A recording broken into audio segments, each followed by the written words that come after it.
మీరు ప్రస్తావించండి, గతంలో కూడా ఈ బెనిఫిట్స్ కు సంబంధించి బీజేపీ కూడా మాట్లాడినట్టున్న గుర్తు. సో రిటైర్మెంట్ అయినటువంటి అధికారులు కానీ, రిటైర్మెంట్ అయినటువంటి ఆర్టీసీ ఉద్యోగులకు సంబంధించినటువంటిది కానీ, మరి గత ప్రభుత్వంలో పెండింగ్ లో ఉన్నటువంటి బకాయిలకు సంబంధించినటువంటి ఫీజు రియంబర్స్మెంట్కి సంబంధించి కానీ, అంటే ఇప్పుడు రోడ్డు మీదకి రావాల్సినటువంటి పరిస్థితి, కోట్లకు పోవాల్సినటువంటి దుస్థితి చాలా బాధాకరం. ఇది తిలా పాపం తలా పిడికెడు అన్నట్టు వెనకటి ప్రభుత్వం ఉద్దేశపూర్వకంగా పెండింగ్ పెట్టింది. అరే రిటైర్మెంట్ అయ్యేటువంటి వాళ్ళకి ఇవ్వాల్సిన బెనిఫిట్స్ డార్క్ లో పెట్టేందుకు 58 ఏళ్ళ ఆగండి మీరు మీ దగ్గర ఉంటే చూపెట్టండి. ఒక్క నిమిషం రాకేష్ గారు మాట్లాడండి.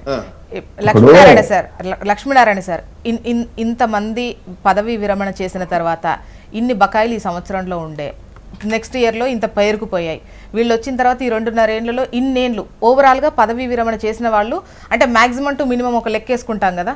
సో ఇప్పటి నుండి పదవీ విరమణ చేసిన వాళ్ళ ప్రయోజనాలు అందట్లేదు అన్నటువంటి మీరు వార్తలలో ఇచ్చిండ్రు, మీరు న్యూస్ పేపర్స్ ప్రింటెడ్ గా ఇచ్చిండ్రు. ఆ టైంలో ఇదొక హాట్ టాపిక్. ఉద్యోగం రిటైర్, అసలు ఉద్యోగుల వయసు విరమణ వయసు ఎందుకు పెంచిండ్రు అని అంటే ఉద్యోగులకు విరమణ తర్వాత ఇవ్వాల్సిన బెనిఫిట్స్ ఇవ్వలేదు కాబట్టి పెంచారు, ఇయ్యలేక. దీని విషయంలో ఏ ఉద్యోగిని ఇప్పుడు ఆన్లైన్ లో ఫోన్లో తీసుకున్నా కూడా చెప్తారు. మా రాకేష్ నేను ఒక అనౌన్స్మెంట్ ఇస్తా మన వ్యూవర్స్ కి, పదవీ విరమణ పొందిన వాళ్ళు, ప్రయోజనాల కోసం చూస్తున్నటువంటి వాళ్ళు, సో మీకు అంటే ఇటువంటి ఇబ్బందా లేదంటే ఏంటి, ఏం జరుగుతోంది, వచ్చిన వాళ్ళైనా అంటే ప్రయోజనం పొందిన వాళ్ళ పొందని వాళ్ళ ఏదైనా కూడా కాల్ చేయండి. మరొక్కసారి నా వినతి ఏంటంటే పార్టీలకు సంబంధించినటువంటి కార్యకర్తలు అయితే చేయకండి ప్లీజ్.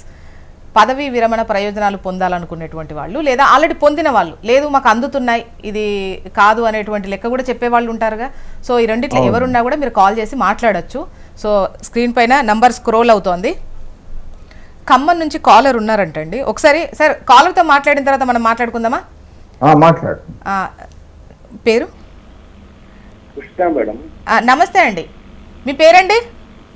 కృష్ణ మేడం. కృష్ణ గారు గుడ్ మార్నింగ్. మా బట్టి విక్రమార్క జిల్లా ఖమ్మం జిల్లా అండి. చెప్పండి సార్.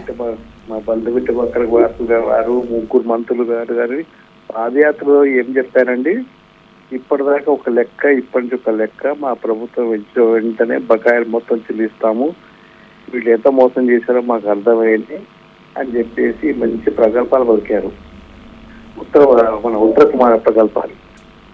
ఉద్యోగస్తులు కోర్టుకు పోయే పరిస్థితి వచ్చిందంటే ఇక అంతకంటే ప్రభుత్వం డీగ్రేడ్ కాకపోతే ఏం చెప్పండి మేడం. బకాయిలు చెల్లించడానికి కూడా కోర్టుకు ఎక్కారంటే ప్రభుత్వ ఉద్యోగులు, ఇంకా ఈ గవర్నమెంట్ మీద ఇంకా నమ్మే పరిస్థితి ఉందా ప్రభుత్వ ఉద్యోగాలకి? అవుట్ సోర్సింగ్ ప్రతి విషయంలో, ఉద్యోగస్తులు ప్రతి విషయంలో సంతోషపడింది 10 రోజులు మాత్రమే ప్రభుత్వం ఎక్కాక. ఆ తర్వాత ఇప్పటిదాకా ఇబ్బందే పడుతున్నాం. సరే టీఆర్ఎస్ వాళ్ళు కొంత పెండింగ్ పెట్టలేదు కాదు, కానీ ఆ క్షణం ఏం చెప్పారు బట్టి విక్రమార్క గారు కానీ రేవంత్ రెడ్డి గారు, గత ఉద్యోగం మా గుండెలు పెట్టి చూసుకుంటాం, ఏది ఫస్ట్ అర్జీతో అయిపోయింది, ఇంకా పెండింగ్ ఏం వద్దా?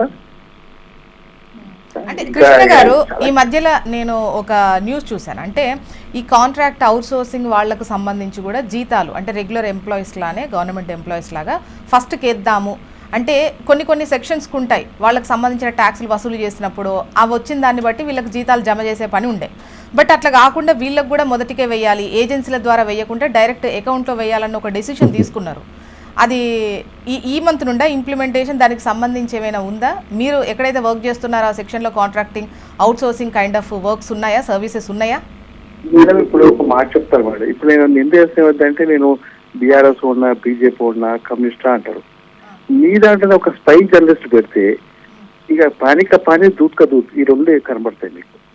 అట్లాంటి ఘోరమైన పరిపాలన చెప్తాను.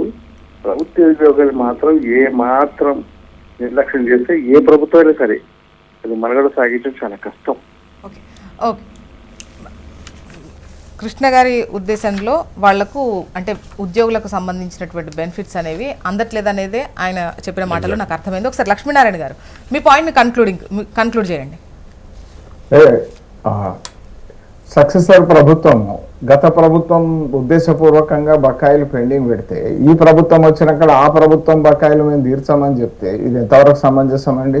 సార్ ఒకటి ఈ ఉద్దేశపూర్వకంగా వర్డ్ ఏంటి? ఈవెన్ కాంగ్రెస్ కు మనం ఆపాదించినా ఇక్కడైనా అక్కడైనా అసలు ప్రభుత్వాలు వీళ్ళకి ఇవ్వద్దు అని అట్లా ఉద్దేశపూర్వకంగా చేస్తాయా, నిధులు లేకనో ఇబ్బంది ఉండి చేస్తాయా? నిధులు లేకుండా చేయడం లేకపోవడం వల్ల చేయడం ఒకటైతే ఉన్న నిధులను ఇప్పుడు క్రికెట్ ఇది ఫుట్బాల్ మ్యాచ్ కోసము మనము ఆ ప్లేయర్ను మెస్సియా అతన్ని తీసుకొని ఇక్కడ ఆటలు పెట్టచ్చు, మిగతా రకాల ఖర్చులు పెట్టచ్చు. కానీ ప్రభుత్వం ఏదైతే వాళ్ళ సేవింగ్స్ ఉన్నాయో ఉద్యోగస్తుల సేవింగ్స్ కావచ్చు, విద్యార్థులకు సంబంధించినటువంటి అస్సూర్డు స్కాలర్షిప్ ఫీజు రియంబర్స్మెంట్ కావచ్చు, వాటిని ఇవ్వాల్సినటువంటి కర్తవ్యం ప్రభుత్వం మీద ఉంది కదా. ఆ కర్తవ్యానికి కోర్టుకు పోవాల్సినటువంటి పరిస్థితి ఏంది, రోడ్డు ఎక్కాల్సినటువంటి దుస్థితి ఏంది? ఇది ఎంతవరకు సమంజసం? ఉద్దేశపూర్వకంగా అనడంలో గత ప్రభుత్వం హయాంలో కాంట్రాక్టులు పనిచేసినటువంటి వాళ్ళకు ఆ ప్రభుత్వంలో చేసినటువంటి వాళ్ళకి ఏమోనంటే ఇప్పుడు ఇక్కడ ఉద్యోగులు తాము కూడబెట్టుకున్న డబ్బు అక్కడ విద్యార్థులకు ఏదైతే ప్రభుత్వం నుంచి ఒక భరోసా ఇచ్చి విద్యా సంస్థలకు ఇచ్చేసినటువంటి పరిస్థితి. ఎన్ని విద్యా సంస్థలు మూతపడుతున్నాయి, ఎంతమంది విద్యార్థులు తమ సర్టిఫికెట్ల కోసం అగసాట్లు పడుతున్నారు. ఈ రకమైనటువంటి పరిస్థితులు ఉద్యోగులు రిటైర్ అయిన తర్వాత తమ ఏదైతే పిల్లల పెళ్లిలకు వాళ్ళ పిల్లలకు సంబంధించిన సెటిల్మెంట్లకు ఏదైనా వాళ్ళు జీవితంలో స్థిరపడడానికి అవసరమైనటువంటి పెట్టుబడికో వాళ్ళు ఒకటి ప్లాన్ చేసుకుంటారు. పాపం పైసా కూడబెట్టుకున్నటువంటి వాళ్ళకు ఆ కూడబెట్టుకున్నటువంటి డబ్బులు వాపస్ చేయకపోతే ఎర్నెడ్ లీవ్స్ కు సంబంధించి కానీ మిగతా వాళ్ళ సేవింగ్స్ సంబంధించినటువంటి కానీ అవన్నీ పైసలు గవర్నమెంట్ ఇవ్వకపోతే ఎంత దుస్థితి అండి ఇది. ఆర్టీసీకి సంబంధించినటువంటి ఉద్యోగులకు సంబంధించి వాళ్ళు కూడబెట్టుకున్నటువంటి డబ్బును పక్కదో పట్టించినటువంటి పాత ప్రభుత్వం. ఏ ఉద్యోగిని అడిగినా ఒకసారి కిరణ్ గారి సమాధానం తీసుకుందాం.